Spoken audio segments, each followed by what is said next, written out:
Perfect. So yeah, you'll have 15 minutes and I'll flag in the chat if you get closer to that time. So I'm gonna mute myself and let you guys take it away. Thank you so much. This was such an important film. It's only 63 minutes, but I loved everything that it had to say. You play Agnes, you play the mother, who you're hardworking, you're an immigrant, you're sending your kids off to school because you want that betterment, you want that better opportunity, only to not know that because of how the system is, it's basically making your child worse. And I was wondering, when you got the script and you was reading through it, what was one of the key things that really stuck out to you? When I first read the script, the key thing that stuck out to me was the fact that kids could be taken away from school and put in another school far, far from home, just almost willy-nilly. I had no idea that this was a thing that happened in the UK. I had no idea it's happened full stop, that you were able to just take your child and then have no responsibility for it when your child goes to another school, absolutely not looking after the child's education, their needs, their spiritual needs, their emotional needs, nothing was done for them. So that was a real shock for me and a real eye-opener for me, learning that part of British history. That section of British history was a huge shock for me. Right. And so what I was wondering also, with Agnes, she's hardworking and she's trying the best that she can. Do you feel when you was playing her, were there moments that you really wanted to sit down and say, you could try a little bit more? Or did you just not blame her in the sense of she was so focused on trying to keep the roof over the head and she realized a little too late what was really going on? Yeah, no, I mean, I can empathize with Agnes. She was working all the jobs. I mean, she's a registered nurse and then she took on extra work as a cleaner. So she was working on maybe 3 or 4 hours a day of sleep.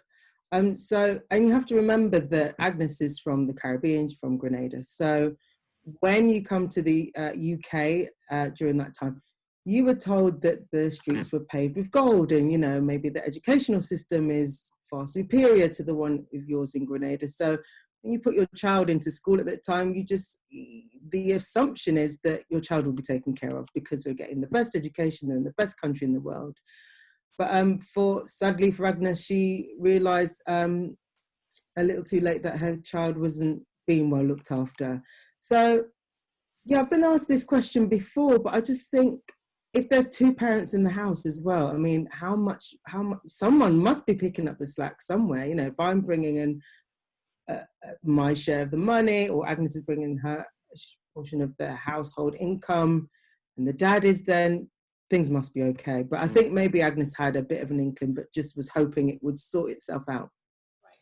Because of everything that Agnes went through, do you feel that the view or the image of that UK dream of having it changes now that her son has been through what he's went through? Say that again, sorry. What's the question? Do you feel that Agnes's dream of, the UK dream of success and making it has kind of skewed her vision of how she sees the UK once everything that's happened with her son? I mean, it certainly called it into question, the authenticity of the dream that was sold to her. So yeah, it just means that you have to be a bit more responsible than you thought that you would need to be in this country. So I think with the implementation of the Saturday school and the supplementation of educational support, there would be a way to see out of that. So I think that Agnes probably did feel let down by the system that she'd signed up for and that she believed in. But she also was aware that her child is bright. She knows her child is an intelligent young human being. So there's no way he needed to go to a special school. But I felt like for Agnes, everything was just time constraint. There's constraints on her time were immense and very real. I imagine if she lost one job, then it could really mess with payments on the house or whether you get to eat dinner that will have the heating on that day. So maybe it did skew her idea of the system in the UK, and quite rightly so. It just meant that she was able to educate herself and hopefully educate more people in the future as well around what to expect with the educational system at that time. Right. Now, it's called education also because Agnes goes through a form of education her own self. Do you feel that with that growth and with that understanding, Agnes can now kind of forgive herself, even though she didn't really fully feel like she was responsible for it, but kind of slightly forgive herself for not noticing everything that happened? I'd like to think that Agnes won't beat herself up too much, because she knows that once she has information and once she took the risk of educating herself, that she knew she had enough power to make a change for her son. So it was difficult for her. It was difficult for her to go through that and to not notice it. And can you imagine the wounded pride that you didn't see or notice that your child couldn't read, and maybe you had an inkling and didn't investigate it further than what you may feel. But it's pointless beating yourself up about it. It's about the future, and it's about making a change for the future, for her son, for her friends and her community. So I feel for Agnes, and I'm so proud of her that she was able to emerge beautiful like a butterfly at the end of the film. I don't want to give too much away, but yeah, but she was able to redeem herself. Right. Essentially. Now, what has Agnes given to you as an actress? Agnes has given to me confidence in myself as an actress, and she has, playing Agnes, definitely made me feel that I had to be authentic and create a character that the African diaspora and the West Indian community can be proud of, and that they can relate to and will root for and see themselves in. So I feel like I'm on the shoulders of other people who came before me, and hopefully someone can stand on my shoulders and go even further than anything I could, that I dream of. So she's given me a sense of a strength and recognizing my own strength. And I hope she will give other people as well who've got something to fight for a sense of strength in the face of adversity. Now, through the filming, was there a lesson that you kind of taken away as an actress? Lesson as an actress? I take a lesson as an actress. I think, one of my lessons was definitely costume really informs how I build and create a character. So for me, we played a lot with her hair. Should she have a afro wig? Should she have a straight wig? Which one did my grandma wear? Which one did she wear in the morning? Which one did she wear to go out to see special people? Which hair, it was all that sort of thing we had to think about. But once I found Agnes's brown coat and brooch, I was in. I was ready. And when I found her shoes, honestly, I don't know what happened. It was just, you just built this whole character from the floor up, and she was just easy to embody. Once I put that coat on, I was Mrs. Smith, and not to be messed with. I just got the information. I love it. Now, I know that you talked about the costuming. What other things as an actress do you go through in order to fully break down that character to become the character? Well, for Agnes, it was quite easy, I feel, because it definitely used a lot of my own West Indian heritage, but also music is a big thing for me to get me into character. Depending on the scene, I'd probably use some powerful music, particularly in the scene when we watched Kingsley, Kenya's character, read for the first time in front of Mum. There would have been some music and a zone that I would have had to go into, and often it seems quite antisocial, but me as an actress has to separate myself from everybody and just get in a zone so that I can fully embody and do any of my characters justice. But there is a slight process, and every actor is different, but I certainly get a lot of strength from my costume, and I get a lot of strength and motivation and focus from the music that I choose to listen to as well. When you get a character, especially like Agnes, do you draw inspiration either from a real person, or is it just a collection of either emotions or events in your life? Some of it's real people. Yeah, I will draw from real people, often family members, because I would know somebody who's like this, or who could relate to the story, and also talking to other people who were from that time. Like, I spoke to my best friend at the time, whose mum was a nurse in the 70s and the 80s, who was able to tell me, well, this is what you would wear. No, you wouldn't wear that badge because, you're a registered nurse. So, going into fine-tuning details like that. But yeah, it was a collection of things. It's like you have a little tool bag and you go in and you take little bits that you need. So some of it was for the accent. I listened to a lot of videos of speakers, of Bernard Coad. I listened to him speak quite a lot. And just thinking about people from that sort of era. And then my own experiences as a mother.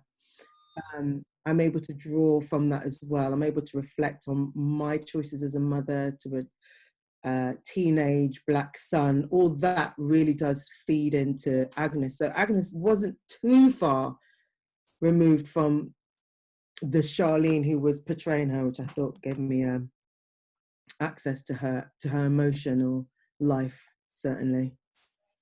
Now, was there a particular moment or a scene that you truly enjoyed when you watched it back?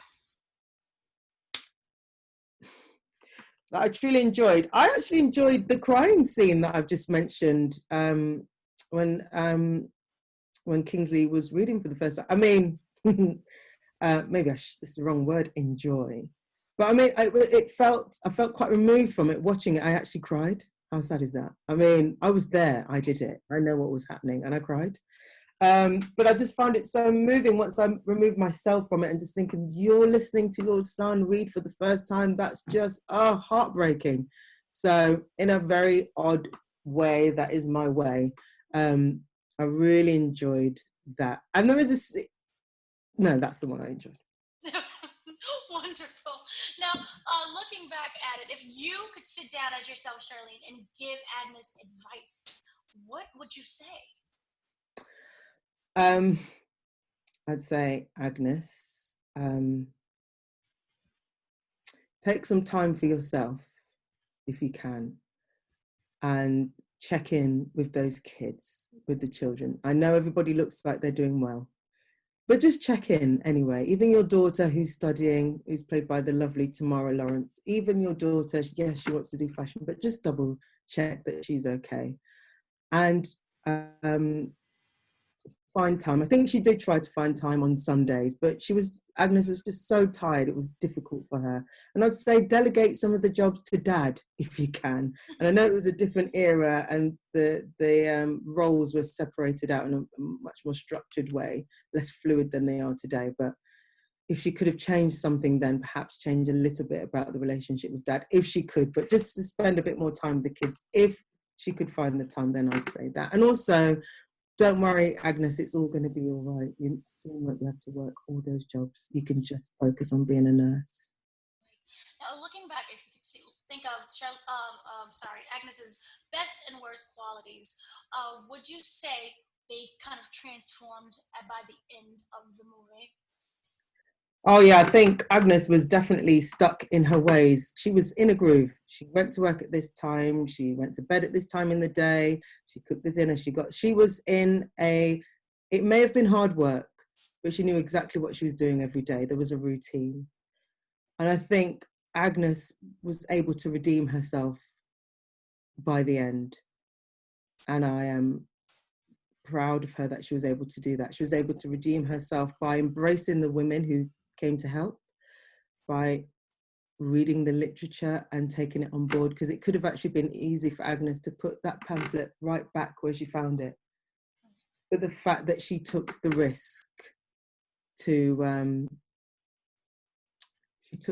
empower her children and, in fact, herself through the actions that she took, I thought was an amazing thing for her. Wonderful. And I was wondering if you could sum up education, small axes, using 3 words, what would you say? How would I sum up education in 3 words? Joyful, hopeful, and love. I like that. And is there any kind of advice that you would kind of give parents who are not necessarily kind of in that struggle where they see their kid kind of in the struggle, they don't want them to be lost in that system, would be left behind? What I'd say is build a rapport with the teachers of your school if you can. If you can't see them in person, write them emails. Let them know that you're proactive in your child's education and your child's welfare. Let them know that they're being watched would be my thing. With my child, I made sure the teachers knew I was watching their every move. So if they stepped out of line, I was ready to get them. So take the time to speak to your child and also to listen to your child. Even if they want to talk about their favorite video game or the book they've read, just listen and take an interest, because then they start to open up and you might start talking about other things that bothered them at school. Often kids don't want to talk to you about what happened at school, but if you talk about what they're interested in, 9 times out of 10 they'll give you a little slice into their life, and it's those little slices that can inform you and help you make decisions on how you could get yourself involved in school. And involve yourself in school. Go to the fairs, go and do the money raisers, the fundraisers, go to all the plays if you can,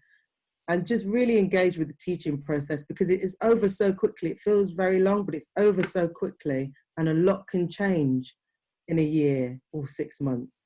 So just take the time to be with your kids and talk to them and read with them and play board games and share your stories of growing up. I think it really, really helps to keep you connected with your kids and help them to keep them close-ish without strangling them or, you know.